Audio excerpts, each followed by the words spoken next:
trees. And that's how, in temple times, they knew how to count how old a tree was, which was important because on the third year of a tree's existence, they would tithe the fruits. So you needed to know how old the tree was in order to give your tithes to the temple. There's all sorts of trees that are native to the land of Israel, and one of them is a carob tree. Raise your hand if you know what a carob is, if you've ever seen carob. These big bean pods, and as they get old, they dry out and rattle, but the inside is really sweet, and people will just pick them up off the ground and start chewing on them for fun, because they're delicious. And there was a man, a wonder worker, named Honi, a long time ago in the land of Israel, and he would wander from village to village, and he was a miracle worker. He would draw a circle around him and pray for whatever the people of that village needed, and his prayers were often answered. And as he walked from village to village, he would pick up carob pods along the path and just munch them.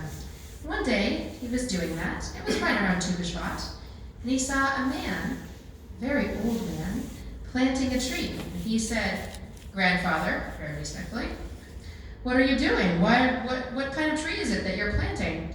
And the man answered, "I am planting a carob tree." That sounds really nice. Does anyone know how long it takes for carob trees to bear fruit? 70 years. So Honi says, "My elder, do you think you're going to be alive to eat the fruit of this tree?" And he turns to Honi and says, "No, but my grandfather and great-grandfathers planted carob trees so that I might enjoy its fruit, and I am planting this carob tree so that my grandchildren will enjoy its fruit."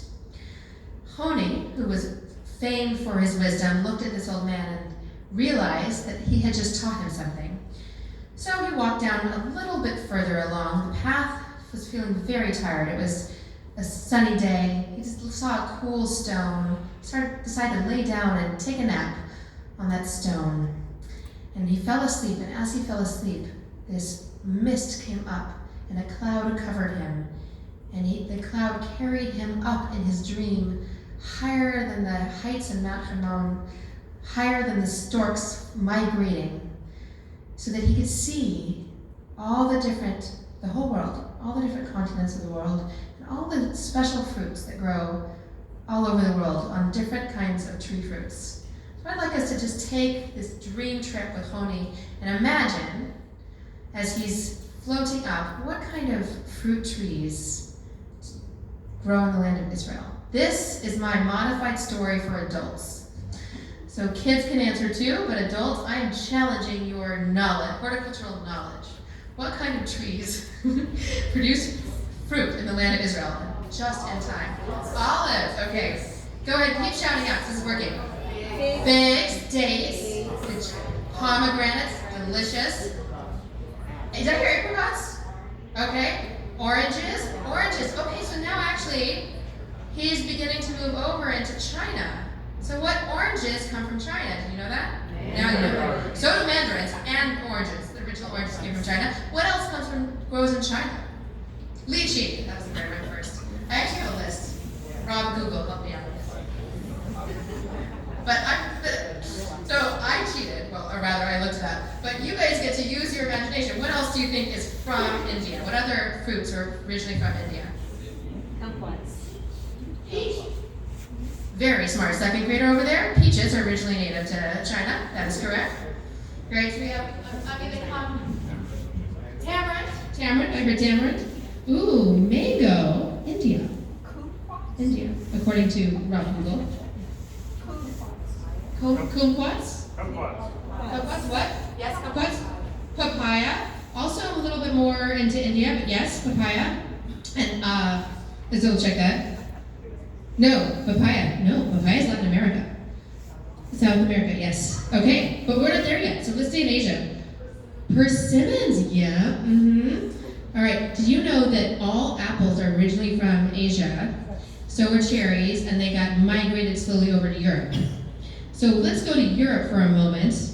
This is so we have all of these things that I think of as European fruits, which are naturally occurring now in Europe, like cherries and plums and pears, and Does anyone know what is native? There's like one tree fruit that's native. It's really a nut. It's native to Europe. Anyone know what that is? Guess. Chestnuts. That's right. Chestnuts. Europe got chestnuts and nothing else. So we'll move south to let's cross over to the Americas. What's native to these two continents? You can throw in the Caribbean. Crab apple, actually. Crab apple is native to North America. Avocado. Okay, so trees. Banana, depending on who's defining it, banana is or is not a tree fruit. Avocados, plantains, same. What else? Coconut. Coconut. So coconut is basically all over. So depending on who defines it, coconut's like most continents because it's kind of those South Pacific facing. Pineapple. Yes, jackfruit. What was that? Jackfruit. I think where did I have jackfruit from? Jackfruit I have from India. But okay, there's we've got guava and starfruit. I heard papaya and passion fruit. Anything else? Pineapple, very good. What about another pod, another bean type fruit? Cacao, chocolate. Thank you, Latin America, for chocolate. So grapes are native to North America, but it's not a tree fruit. Sorry, Concord grapes. There's Concord grapes and other grapes that are native. And cranberries are native here too. Okay, so let's go over into Africa. What's native to Africa?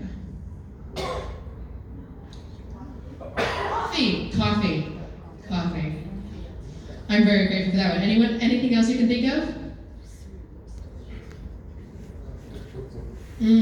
So I also found tamarind, date, and mango, which we mentioned, and black pear. And then North America, just for the fun of it, pawpaw, because it's a kid's song. The pawpaw. There's a children's song about the pawpaw plant. Exactly. Okay. And Australia. So in my research, I discovered that some think that all citrus fruits are originally native to Australia. So Honey we just took a world trip with Honey, exploring all of these delicious fruits native to all over the world. And very slowly the cloud disappears and Honey wakes up. And he looks around and he doesn't see any of the people he saw when he was falling asleep. The old man's not there. And where the old man was planting is a tall, grown carob tree. Well, Honey's really confused because there was no tree there a moment ago. And he looks down at himself and he notices that he has a very long white beard. So do you think Honey has figured out what's happened? What do you think's happened? He slept for a long time. How long do you think Honey slept for? 70 years.